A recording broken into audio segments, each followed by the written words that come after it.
Happy Saturday, everybody.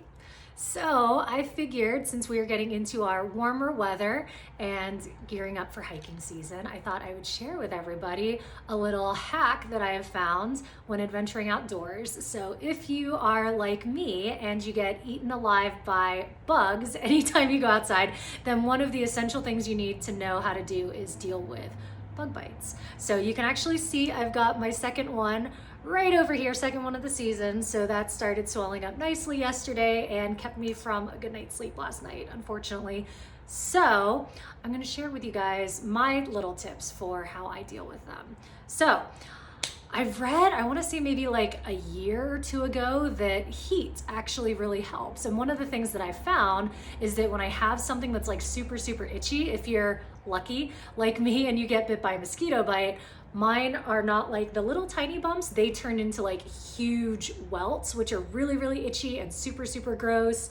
And they turn into like the size of a grapefruit on my arm. So what I have found is that when I'm taking like a super, super hot shower and I expose the hot water to the skin, it gets a lot itchier at first, but it feels so, so good.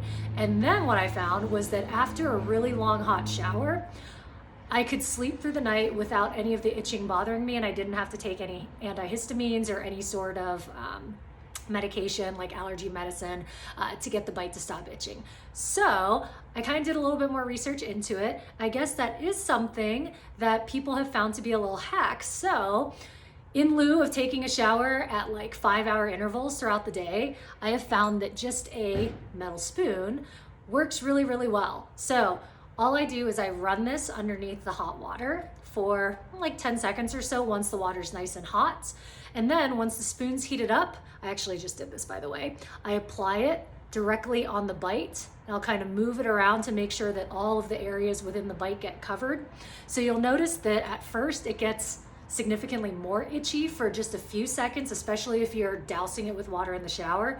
If it's single pressure, like with a metal spoon, it'll get slightly itchier for a couple seconds, but then you'll find that with the spoon, the itch goes away for about, I want to say maybe 2 hours or so, but it's a lot easier than having to take a shower every 5 to 6 hours, give or take. So if you're an unlucky person like me and you do end up with a lot of bug bites, I would say take a super, super hot shower at night.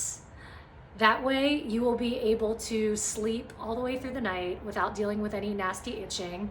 I guess the science behind it, and for all of you scientists out there, please don't like get mad at me if I completely like bastardize this response.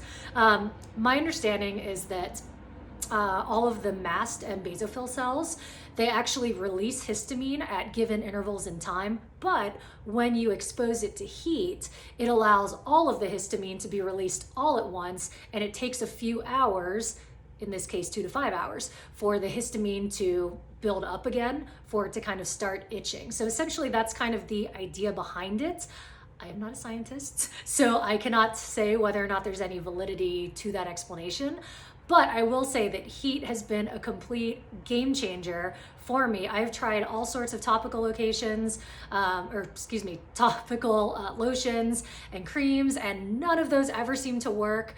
Let's see, historically I would take Benadryl because it is an antihistamine with diphenhydramine, but it makes me pass out. Like within an hour of taking it, I'm probably out for at least 2 to 4 hours, give or take. And so it doesn't really work well for me. So try the heat. And as far as prevention goes, this is something that I have found, and I'm super excited to say that not only have I found this at REI, but I've also found this at Walmart now. This is a 4-ounce container of this insect repellent lotion by Sawyer. It's picaridin based, so it doesn't have DEET. I try to avoid DEET. It's a little bit too harsh. I read about some of the side effects and it just sounded a little bit scary to me. But I also am not sure that I trust like the lemon eucalyptus oil, like completely all natural stuff, because I need to make sure that I don't get eaten by things. So anytime I go out for a hike, as soon as I get to the trailhead, I put this on pretty much my entire body, any like exposed surfaces. And this works with mosquitoes and also ticks. Colorado, they say we have ticks, but honestly, I haven't seen any. Fingers crossed that I continue not to see any. But this works really well and it lasts the entire day, so you don't have to reapply it. There's no gross smell, and it just stays on the body, and then it just washes off once you take a shower, once you get home. So this has been working really well for me. Pre-adventure has an 8-hour window, so just put it on as soon as you get to the trailhead. You'll be covered for your entire hike. It's about $5 at Walmart for this little bottle, and a bottle lasted me quite a few months, I want to say. So you don't need that much, but yes, if you do suffer from a bug bite like me, use a spoon or take a super, super hot shower, and that will help significantly. So if there's any other questions that you guys have or any other hacks that you want to know about me and my adventuring, just let me know, send me a DM or write it in the comments and I'll add it to the list. Happy adventuring, guys. Have a great weekend.